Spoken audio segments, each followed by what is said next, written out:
Life on the Mississippi, by Mark Twain. Chapter 15. The Pilot's Monopoly. One day on board the Alex Scott, my chief, Mr. Bixby, was crawling carefully through a close place at Cat Island, both leads going, and everybody holding his breath. The captain, a nervous, apprehensive man, kept still as long as he could, but finally broke down and shouted from the hurricane deck, "For gracious sake, give her steam, Mr. Bixby, give her steam! She'll never raise the reef on this headway." For all the effect that was produced upon Mr. Bixby, one would have supposed that no remark had been made. But 5 minutes later, when the danger was past and the leads laid in, he burst instantly into a consuming fury and gave the captain the most admirable cursing I ever listened to. No bloodshed ensued, but that was because the captain's cause was weak, for ordinarily he was not a man to take correction quietly. Having now set forth in detail the nature of the science of piloting, and likewise described the rank which the pilot held among the fraternity of steamboatmen, this seems a fitting place to say a few words about an organization which the pilots once formed for the protection of their guild. It was curious and noteworthy in this that it was perhaps the compactest, the completest, and the strongest commercial organization ever formed among men. For a long time wages had been $250 a month, but curiously enough, as steamboats multiplied and business increased, the wages began to fall little by little. It was easy to discover the reason of this. Too many pilots were being made. It was nice to have a cub, a steersman, to do all the hard work for a couple of years, gratis, while his master sat on a high bench and smoked. All pilots and captains had sons or nephews who wanted to be pilots. By and by it came to pass that nearly every pilot on the river had a steersman. When a steersman had made an amount of progress that was satisfactory to any two pilots in the trade, they could get a pilot's license for him by signing an application directed to the United States Inspector. Nothing further was needed. Usually no questions were asked, no proofs of capacity required. Very well, this growing swarm of new pilots presently began to undermine the wages in order to get berths. Too late, apparently, the knights of the tiller perceived their mistake. Plainly, something had to be done, and quickly. But what was to be the needful thing? A close organization. Nothing else would answer. To compass this seemed an impossibility. So it was talked, and then dropped. It was too likely to ruin whoever ventured to move in the matter. But at last about a dozen of the boldest, and some of them the best, pilots on the river launched themselves into the enterprise and took all the chances.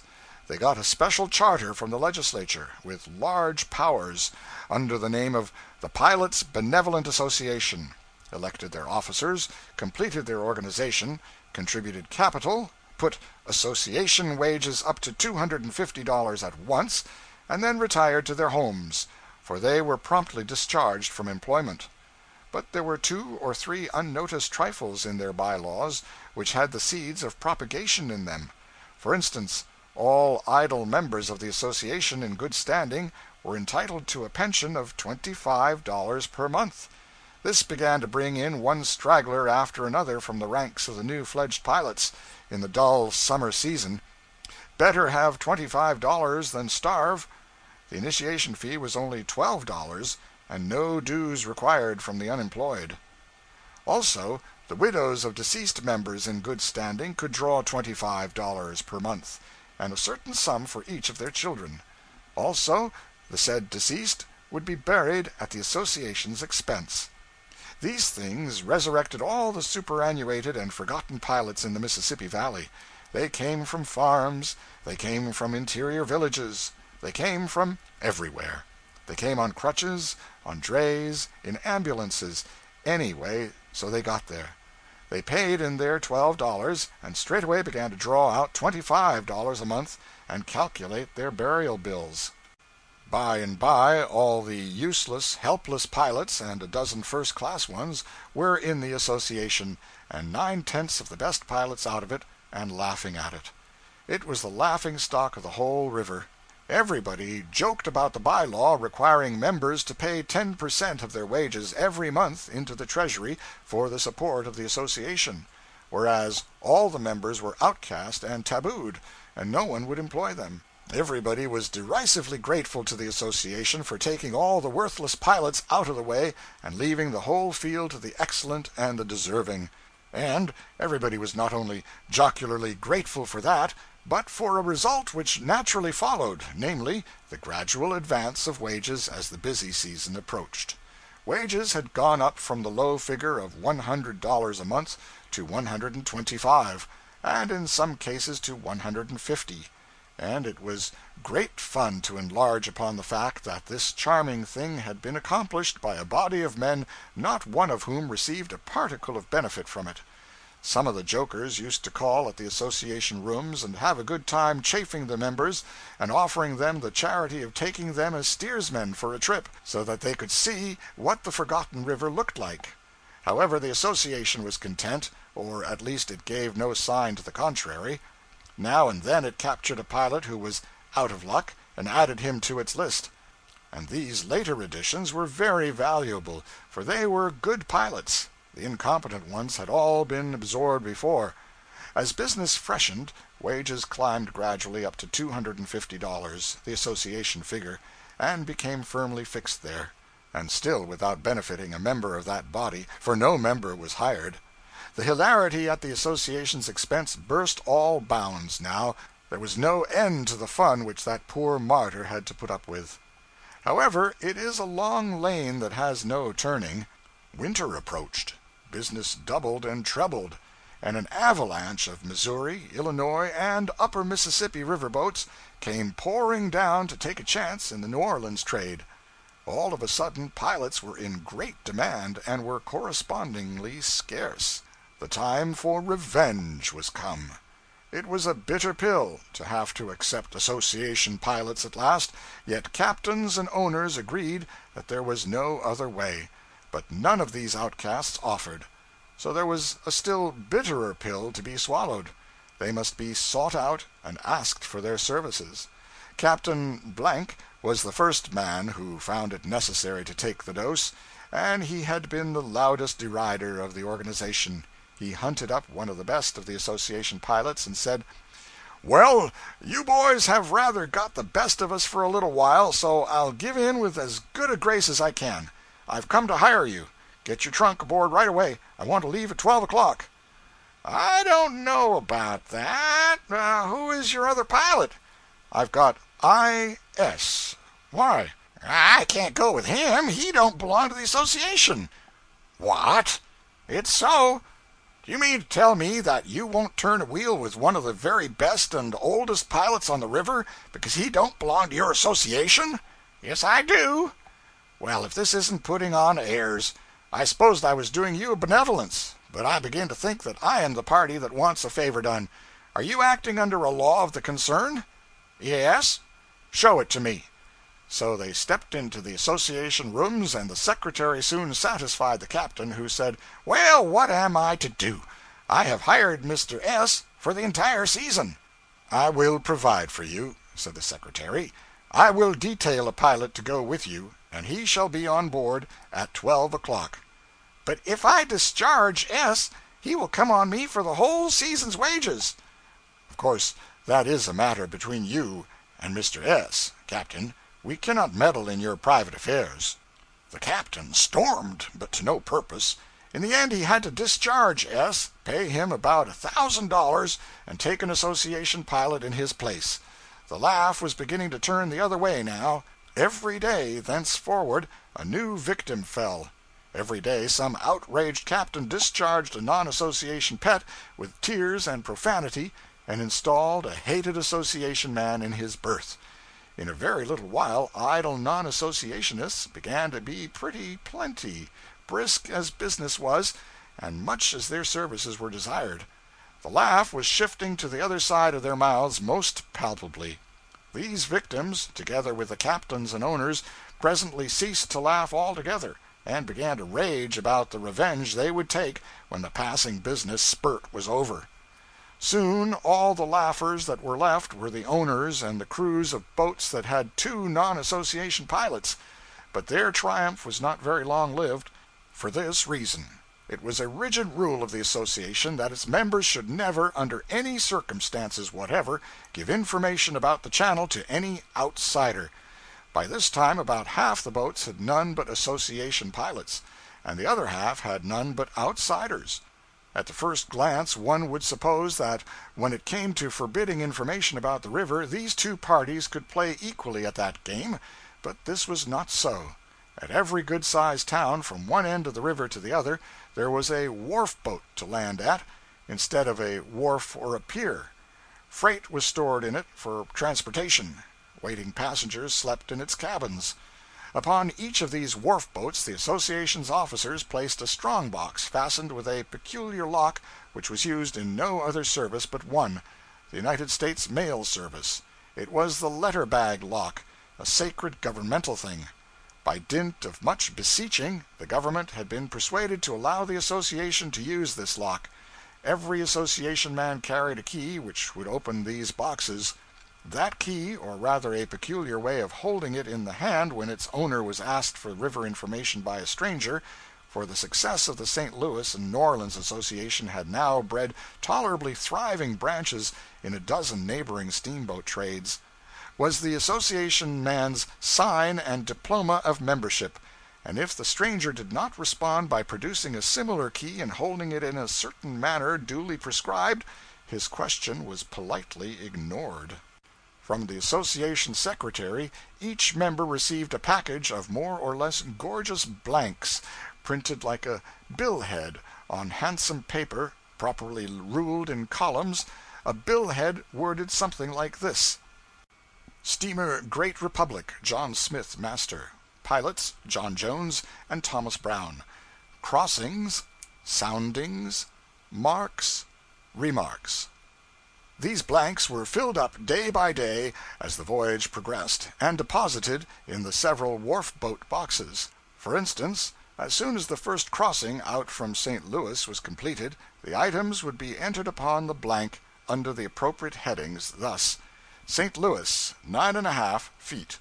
Stern on courthouse, head on dead cottonwood above woodyard until you raise the first reef, then pull up square. Then under head of remarks, go just outside the wrecks. This is important. New snag just where you straighten down. Go above it. The pilot who deposited that blank in the Cairo box, after adding to it the details of every crossing all the way down from St. Louis, took out and read half a dozen fresh reports from upward bound steamers. Concerning the river between Cairo and Memphis, posted himself thoroughly, returned them to the box, and went back aboard his boat again, so armed against accident that he could not possibly get his boat into trouble without bringing the most ingenious carelessness to his aid. Imagine the benefits of so admirable a system in a piece of river 12 or 1300 miles long, whose channel was shifting every day. The pilot, who had formerly been obliged to put up with seeing a shoal place once or possibly twice a month, had 100 sharp eyes to watch it for him now, and bushels of intelligent brains to tell him how to run it. His information about it was seldom 24 hours old. If the reports in the last box chanced to leave any misgivings on his mind concerning a treacherous crossing, he had his remedy. He blew his steam whistle in a peculiar way as soon as he saw a boat approaching. The signal was answered in a peculiar way, if that boat's pilots were association men, and then the two steamers ranged alongside, and all uncertainties were swept away by fresh information furnished to the inquirer by word of mouth and in minute detail. The first thing a pilot did when he reached New Orleans or St. Louis was to take his final and elaborate report to the association parlors and hang it up there, after which he was free to visit his family. In these parlors a crowd was always gathered together, discussing changes in the channel, and the moment there was a fresh arrival, everybody stopped talking till this witness had told the newest news and settled the latest uncertainty. Other craftsmen can sink the shop, sometimes, and interest themselves in other matters. Not so with a pilot. He must devote himself wholly to his profession, and talk of nothing else, for it would be small gain to be perfect one day and imperfect the next. He has no time or words to waste if he would keep posted. But the outsiders had a hard time of it. No particular place to meet and exchange information. No wharf boat reports. None but chance and unsatisfactory ways of getting news. The consequence was that a man sometimes had to run 500 miles of river on information that was a week or 10 days old. At a fair stage of the river that might have answered, but when the dead low water came, it was destructive. Now came another perfectly logical result. The outsiders began to ground steamboats, sink them, and get into all sorts of trouble, whereas accidents seemed to keep entirely away from the association men. Wherefore even the owners and captains of boats furnished exclusively with outsiders, and previously considered to be wholly independent of the association and free to comfort themselves with brag and laughter, began to feel pretty uncomfortable. Still, they made a show of keeping up the brag, until one black day when every captain of the lot was formally ordered to immediately discharge his outsiders and take association pilots in their stead. And who was it that had the dashing presumption to do that? Alas, it came from a power behind the throne that was greater than the throne itself. It was the underwriters. It was no time to swap knives. Every outsider had to take his trunk ashore at once. Of course, it was supposed that there was collusion between the association and the underwriters, but this was not so. The latter had come to comprehend the excellence of the report system of the association and the safety it secured, and so they had made their decision among themselves and upon plain business principles. There was weeping and wailing and gnashing of teeth in the camp of the outsiders now, but no matter, there was just but one course for them to pursue, and they pursued it. They came forward in couples and groups, and proffered their $12 and asked for membership. They were surprised to learn that several new bylaws had been long ago added. For instance, the initiation fee had been raised to $50. That sum must be tendered, and also 10% of the wages which the applicant had received each and every month since the founding of the association. In many cases this amounted to $300 or $400. Still, the association would not entertain the application until the money was present. Even then, a single adverse vote killed the application. Every member had to vote yes or no, in person and before witnesses. So it took weeks to decide a candidacy, because many pilots were so long absent on voyages.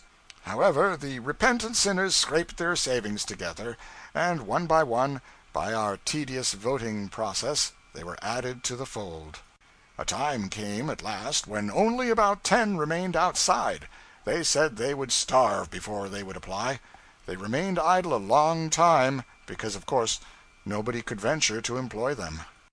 By and by, the association published the fact that upon a certain date the wages would be raised to $500 per month. All the branch associations had grown strong now, and the Red River one had advanced wages to $700 a month. Reluctantly, the 10 outsiders yielded, in view of these things, and made application. There was another new bylaw by this time, which required them to pay dues not only on all the wages they had received since the association was born, but also on what they would have received if they had continued at work up to the time of their application, instead of going off to pout in idleness. It turned out to be a difficult matter to elect them, but it was accomplished at last. The most virulent sinner of this batch had stayed out and allowed dues to accumulate against him so long that he had to send in $625 with his application. The association had a good bank account now, and was very strong. There was no longer an outsider. A bylaw was added forbidding the reception of any more cubs or apprentices for 5 years, after which time a limited number would be taken, not by individuals, but by the association, upon these terms: the applicant must not be less than 18 years old, and of respectable family and good character. He must pass an examination as to education, pay $1,000 in advance for the privilege of becoming an apprentice, and must remain under the commands of the association until a great part of the membership, more than half, I think, should be willing to sign his application for a pilot's license. All previously articled apprentices were now taken away from their masters and adopted by the association. The president and secretary detailed them for service on one boat or another as they chose, and changed them from boat to boat according to certain rules. If a pilot could show that he was in infirm health and needed assistance, one of the cubs would be ordered to go with him. The widow and orphan list grew, but so did the association's financial resources. The association attended its own funerals in state, and paid for them. When occasion demanded, it sent members down the river upon searches for the bodies of brethren lost by steamboat accidents. A search of this kind sometimes cost $1,000. The association procured a charter, and went into the insurance business also. It not only insured the lives of its members, but took risks on steamboats. The organization seemed indestructible. It was the tightest monopoly in the world. By the United States law, no man could become a pilot unless 2 duly licensed pilots signed his application, and now there was nobody outside of the association competent to sign. Consequently, the making of pilots was at an end. Every year some would die, and others would become incapacitated by age and infirmity. There would be no new ones to take their places. In time, the association could put wages up to any figure it chose. And as long as it should be wise enough not to carry the thing too far and provoke the national government into amending the licensing system, steamboat owners would have to submit, since there would be no help for it. The owners and captains were the only obstruction that lay between the association and absolute power, and at last this one was removed. Incredible as it may seem, the owners and captains deliberately did it themselves. When the Pilots Association announced, months beforehand, that on the first day of September, 1861, wages would be advanced to $500 per month, the owners and captains instantly put freights up a few cents, and explained to the farmers along the river the necessity of it by calling their attention to the burdensome rate of wages about to be established. It was a rather slender argument, but the farmers did not seem to detect it. It looked reasonable to them that to add 5 cents freight on a bushel of corn was justifiable under the circumstances, overlooking the fact that this advance on a cargo of 40,000 sacks was a good deal more than necessary to cover the new wages. So, straightway the captains and owners got up an association of their own, and proposed to put captains' wages up to $500 too, and move for another advance in freights. It was a novel idea, but of course an effect which had been produced once could be produced again. The new association decreed, for this was before all the outsiders had been taken into the Pilots Association, that if any captain employed a non-association pilot, he should be forced to discharge him, and also pay a fine of $500. Several of these heavy fines were paid before the captains' organization grew strong enough to exercise full authority over its membership, but that all ceased presently. The captains tried to get the pilots to decree that no member of their corporation should serve under a non-association captain, but this proposition was declined. The pilots saw that they would be backed up by the captains and the underwriters anyhow, and so they wisely refrained from entering into entangling alliances. As I have remarked, the Pilots Association was now the compactest monopoly in the world, perhaps, and seemed simply indestructible. And yet the days of its glory were numbered. First, the new railroads stretching up through Mississippi, Tennessee, and Kentucky to northern railway centers began to divert the passenger travel from the steamers. Next, the war came, and almost entirely annihilated the steamboating industry during several years, leaving most of the pilots idle, and the cost of living advancing all the time. Then the treasurer of the St. Louis Association put his hand into the till, and walked off with every dollar of the ample fund. And finally, the railroads intruding everywhere, there was little for steamers to do, when the war was over, but carry freights. So straightway some genius from the Atlantic coast introduced the plan of towing a dozen steamer cargoes down to New Orleans at the tail of a vulgar little tugboat. And behold, in the twinkling of an eye, as it were, the association and the noble science of piloting were things of the dead and pathetic past. End of chapter 15.